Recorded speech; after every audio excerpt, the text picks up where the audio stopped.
Mesdames et messieurs, bonsoir. Et bonsoir les kids.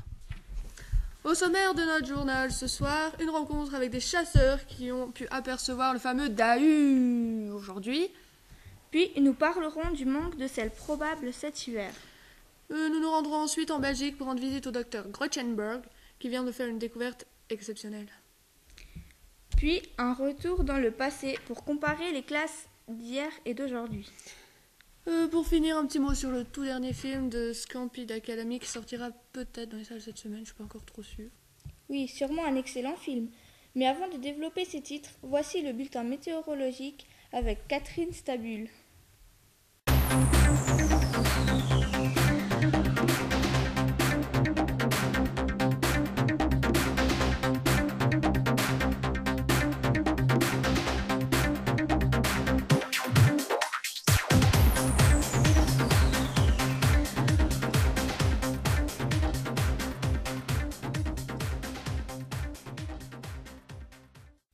Mesdames et messieurs, bonsoir. Voici notre bulletin météorologique de ce soir. Nous voyons arriver, comme depuis 3 mois, de la chaleur et du beau temps. C'est-à-dire qu'il y aura du soleil à Lens, il y aura du soleil à Icogne, il y aura du soleil également dans les champs, il y aura du soleil aux fermes, il y aura du soleil ici, même là, et à Lens bien sûr aussi. Il y aura du soleil là et au Loucher.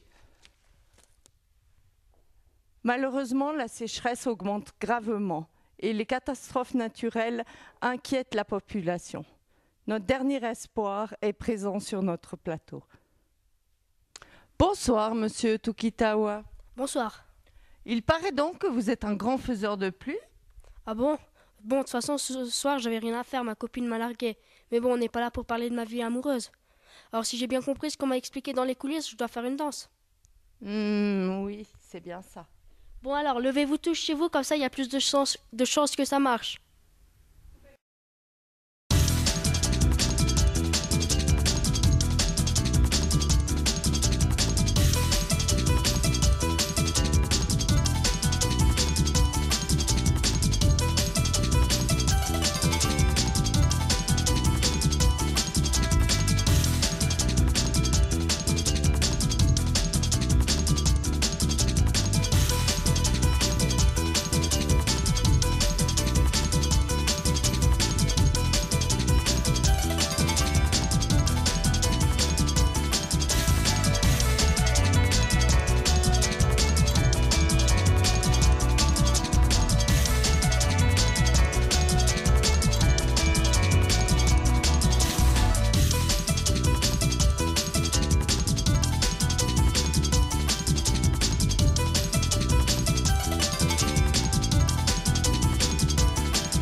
Merci, monsieur Tukitawa.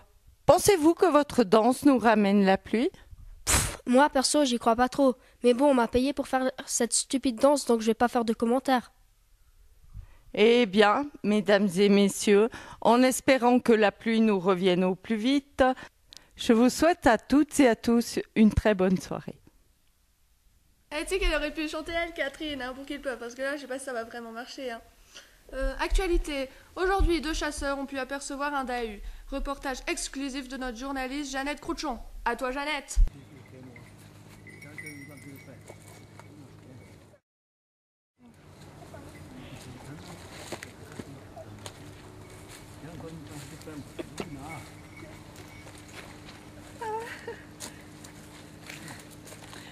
Merci Gabriel. Mais avant de retrouver nos chanceux chasseurs qui chassaient avec leurs chiens, un petit rappel de qu'est-ce qu'un Dahu.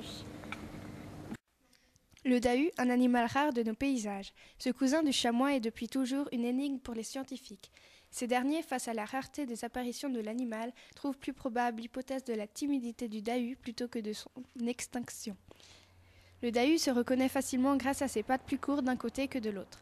mais il existe aussi beaucoup de sous-groupes. Le dahu fait son nid avec de la paille, du petit bois et parfois, lorsque les randonneurs oublient un morceau de tissu, cet animal s'en sert comme paillasson. C'est très dur pour un dahu de revenir dans son nid car il est obligé de faire le tour de la montagne.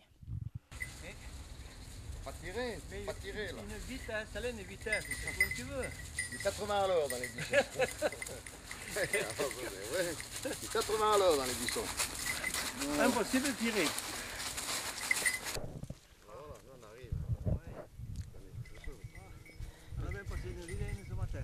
Et bonjour, messieurs les chasseurs. Bonjour mademoiselle, bonjour. Ah, bonjour mademoiselle. Bonjour. Venez seulement vous asseoir. Merci. Oh, On est bien accueillis.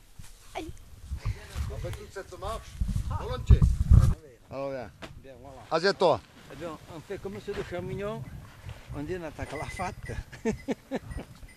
La fate, tu sais ce que c'est? Non. Eh ben, c'est le sac. Le sac où il y a la substance dedans. Et ça, c'est le terme des Charmignonnards. Ils disent on attaque la fate. Ah d'accord. Voilà. Êtes-vous des chasseurs expérimentés? Expérimenter, je dirais pas ça, mais on connaît un peu la chasse. D'accord. Et alors vous avez vu un dahu? Ah, un dahu. Mais justement, oui. Hier, au lever du jour, là-bas, sur la colline, j'aperçois une bête. Je pensais à un chameau. Qu'est-ce que je fais? Je prends mes jumelles, je regarde, pas un chameau. Une bête, mais deux pattes très longues du côté aval, deux pattes courtes du côté amont. J'ai dit, mais qu'est-ce que c'est tout ça? J'ai pas osé tirer. Et je suis rentré au village. Et voir les anciens pour savoir s'ils connaissaient cette bête que je n'avais jamais vue. Pourquoi êtes-vous de retour aujourd'hui dans la forêt? Alors justement, parce que les anciens m'ont expliqué comment fallait faire pour pouvoir le photographier, ce dahu. Ah oui, et comment faut-il faire alors? Alors, c'est toute une histoire. D'abord, je vais vous montrer, il faut un appareil de photo. Ensuite, il faut du camouflage. Hein? Vous voyez, casquette, des toiles de camouflage. Et qu'est-ce qu'il vous faut d'autre? Ah, il nous faut un casse-croûte. Ouais, mais toi, tu penses qu'à la fate, toi. Maintenant, tu sais quoi? Attends, la bouteille, là. Et puis, tu sais quoi? Voilà un bon casse-croûte. Ensuite, Ici, il nous faut... Allez, attends une minute, on va pas trop vite ici maintenant. Ici, ben tu vois, j'ai pris, il y a un morceau de petit lard, j'ai du jambon et du pain de seigle. Et du pain de seigle, voilà, tout, et puis des saucisses, tout ça, puis voilà. Alors, très bien. Et puis, ce qu'il nous faut, indispensable, parce qu'il faut de la patience, une libre à ongles. Parce que des fois, on attend des heures. Mais, ne pas oublier, une boîte de pansement, à tout au cas si on les lime trop. Ah oui, d'accord. Voilà. Et puis, il nous faut des croquettes pour la pâtée. Et en plus de ça, il nous faut un spray spécial que j'ai dû commander. Malheureusement, je n'ai pas ce spray aujourd'hui. C'est pour avoir la senteur du dahu, qu'on puisse l'approcher. Et surtout, jamais à contre-courant, toujours avec le vent, pour pas qu'il nous sente. D'accord, merci beaucoup.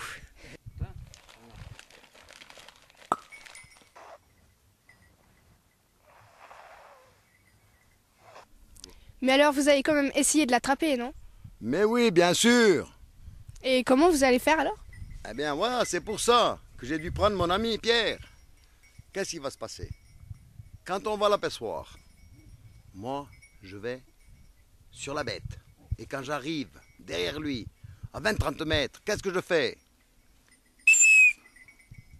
Le dahu, il se retourne, il va perdre pied. Les deux pattes se trouvent en aval. Il va rouler. Et mon ami au bas de la pente avec le sac, il ouvre le sac et on l'attrape. Et dedans. Ah d'accord. Alors je vous souhaite beaucoup de chance pour votre capture et merci beaucoup pour cette interview. Merci, mademoiselle. Merci beaucoup. Ah, santé. On peut partager quelque chose Alors, ensemble. santé, mademoiselle. Voilà. Un coup de rouge. Apéro, la Jeannette, ici. Après ce reportage en forêt, revenons sur les routes de nos régions pour étudier le manque de sel. En cette fin d'été, le renouvellement des stocks se fait très lentement à cause de l'industrie agroalimentaire. En effet, le stock de sel aurait atteint seulement un quart des exigences fédérales établies par notre pays. Ce grave problème serait dû à la croissance des capacités industrielles et économiques des fast-foods. En effet, dans cette nouvelle politique d'entreprise, le McDo s'est mis en tête de se fournir de plus en plus en produits locaux. Donc, pour appliquer cette nouvelle doctrine, le célèbre fast-food se sert dans les réserves cantonales AB.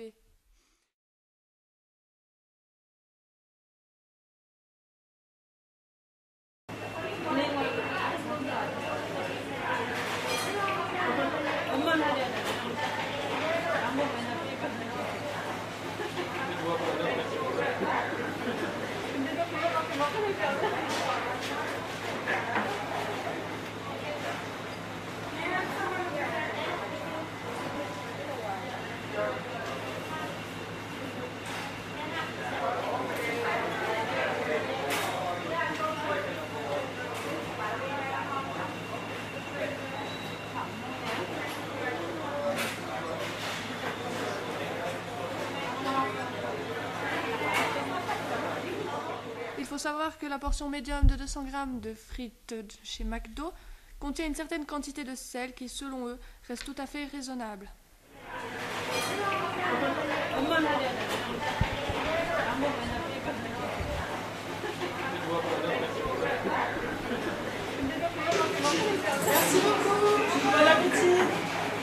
Nous vous rappelons que la première utilité des salines de baie est de fournir le Valais en sel pour le dégivrage des routes. Du coup, le sel dégivrant devient très rare et les chaussées risquent d'être glissantes cet hiver. Face à cette pénurie, un habitant de Crans-Montana a trouvé une solution originale pour ne pas manquer de sel cet hiver. Pour en savoir plus, voyons ensemble le reportage exclusif de notre roi de l'économie. Coupé, c'est fini là. Bonsoir, je suis ici ce soir en compagnie de monsieur Jean-Bernard Tabouret. Dites-moi, monsieur Tabouret, quelle est votre astuce? Joe, alors écoute, je t'explique. Moi, pour le sel, l'histoire du sel, j'ai un truc très simple. Je pars en là, dès que c'est le soir, je pars en là, si au Comté ou bien au McDo. Je me cache derrière le container. Puis après, dès qu'ils sont loin, toute l'équipe là, qui sont là-dedans, en train de travailler puis faire les trucs, je saute par-dessus la barrière comme une bête sauvage. J'essaie de ne pas me péter une guibole, mais ça, c'est encore jamais tellement arrivé. Puis tu vois, je vais récupérer un peu tout ce qui est barquette comme ça, puis je ramène à la maison. Et après, que faites-vous? Oh, tu peux me tutoyer, allez, vas-y, ouais, tu peux me tutoyer. Alors après, ben, tu vois, du moment que j'ai les barquettes, je les laisse sécher un petit moment au soleil, puis après, ben, j'y gratte, ça tombe, et puis je me fais mon petit tas pour l'hiver, tu vois, c'est un bon plan, quoi, moi je trouve, moi j'aime bien. Est-ce que tu as déjà essayé avec du sucre? Et on n'a pas gardé les vaches ensemble, hein, c'est bon. Enfin, non, mais je rigole, arrête maintenant. Non, alors, avec le sucre, j'ai essayé. C'était une fois, il faisait un peu chaud. Mais ça a tout caramélisé. Puis je me suis dit que ouais, c'était dangereux. Des coups à se péter la guibole. Je me pète pas la guibole. En bas, au McDo, je ne vais pas me péter sur le sucre. Tu vois comment? Faut pas déconner non plus. Eh bien, merci, monsieur Jean-Bernard Tabouret, qui nous a donné l'astuce du jour. Bonsoir. Madeleine Kamel, en direct de Crans-Montana. Attention au caramel! Attention au caramel, va!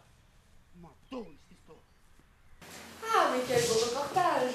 Et heureusement que notre pays peut encore compter sur des génies de l'économie, comme Monsieur Tabouret.